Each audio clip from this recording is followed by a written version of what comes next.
आज मैं आप लोग से बहुत इम्पोर्टेंट 5 पॉइंट डिस्कस करता हूँ, जिनका कि आजकल इंटरनेशनल ग्लोबलाइजेशन की दुनिया में बहुत महत्व है।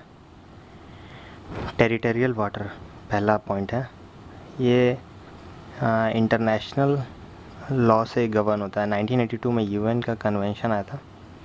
उसके हिसाब से बेस लाइन से, मतलब कि कोस्ट से 12 नॉटिकल माइल्स या फिर 22 किलोमीटर, एक नॉटिकल माइल में 1.852 किलोमीटर्स होता है। तो 12 नॉटिकल माइल्स मतलब कि 22 किलोमीटर कोस्ट से जो एरिया है वो कंट्री की सॉवरेनिटी उस पर होती है, मतलब कि उस पर कंट्री का अधिकार होता है उस एरिया पे।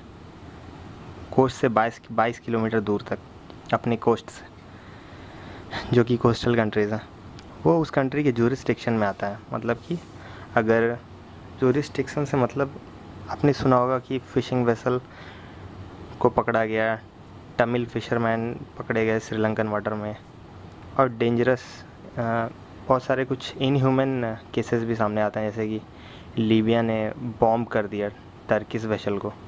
पिछले महीने की ये खबर है, और बोला कि टर्की वेसल वो अंदर आ रहा था फोर्सफुली, मतलब ज़ोर ज़बरदस्ती से वो टेरिटोरियल वाटर में घुसने की कोशिश कर रहा था, इसलिए उसने अटैक किया। जो लड़के मरीन इंजीनियरिंग या मरीन स्टडीज़ किए हैं, नेविगेशन के स्टूडेंट हैं, उनको पता होगा। उन्होंने 12 नॉटिकल माइल्स का जो एक रहस्य है वो उनको पता होगा, उसका अर्थ वो अच्छे से जानते हैं। बहुत सारे जो रूल्स होते हैं, जो मार्पोल के, सोलास के, उसमें 12 नॉटिकल माइल्स का बहुत जिक्र होता है। बहुत सारे कानून होते हैं, जब शिप पोर्ट से निकलता है तो 12 नॉटिकल माइल्स के बाद ही कुछ आप कर सकते हैं। जैसे कि तेल को आप 15 ppm करके ही डालना होता है, बाहर फेंकना होता है अगर तो, और वो भी 12 नॉटिकल माइल्स के बाद। तो ऐसे बहुत सारे रूल्स हैं जो नेविगेशन के स्टूडेंट्स हैं या फिर मरीन इंजीनियर्स हैं, उनको आइडिया होगा इनके बारे में, जो भी शिपिंग लाइन से जुड़े हुए हैं। मैं दूसरा टॉपिक जो कि वो इम्पोर्टेंट टॉपिक है वो है एक्सक्लूसिव इकोनॉमिक जोन।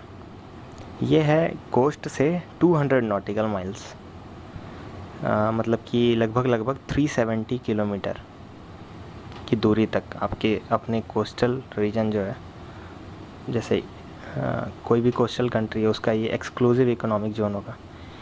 इसके नाम में जैसे इकोनॉमिक टर्म यूज़ हुआ है, इसके नाम में इकोनॉमिक टर्म जुड़ा हुआ है, मतलब है जो कोस्टल कंट्री है वो 370 किलोमीटर तक इकोनॉमिक एक्टिविटी जितने भी हैं कैरी कर सकती हैं। मतलब कि वो माइनिंग कर सकती है, अंदर तेल एक्सप्लोर करना, ऑयल एक्सप्लोर करना, कोई भी उस इलाके में विंड एनर्जी के लिए वो पंखा वंखा लगा सकती है, विंड फार्म इलेक्ट्रिसिटी प्रोड्यूस करने के लिए।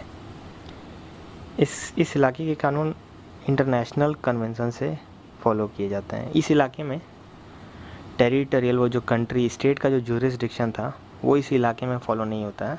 सरफेस वाटर के लिए इंटरनेशनल कानून है और कुछ राइट्स दिए हुए हैं, जैसे कि आप यहाँ पे आप विंड फार्म लगा सकते हैं, या फिर आप कुछ सी के अंडर एक्सट्रैक्शन कर सकते हैं, वो कंट्री कर सकती है जिसका वो इकोनॉमिक जोन है, एक्सक्लूसिव इकोनॉमिक जोन है।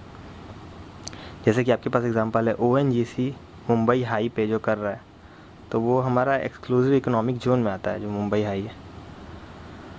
और भी अभी इस रिगार्ड में अभी आप देखेंगे कि जो मैरीटाइम समझौते होते हैं, जैसे कि मान लीजिए इंडिया बांग्लादेश में, ऐसे इंडिया और बांग्लादेश में दिक्कत हुआ कि आपका कौन सा एरिया रहेगा 300 तक, कहाँ से बॉर्डर डिवाइड होगा, ये सब इश्यूज आते हैं।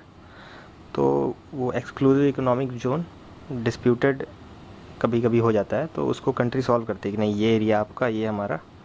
तो एक्सक्लूसिव इकोनॉमिक जोन में ही आप अपना इलाका है, वहाँ पे आप तेल निकाल सकते हैं या कुछ कर सकते हैं, विंड प्लांट लगा सकते हैं, माइनिंग कर सकते हैं, जो भी करना चाहते हैं। Thank you. National glow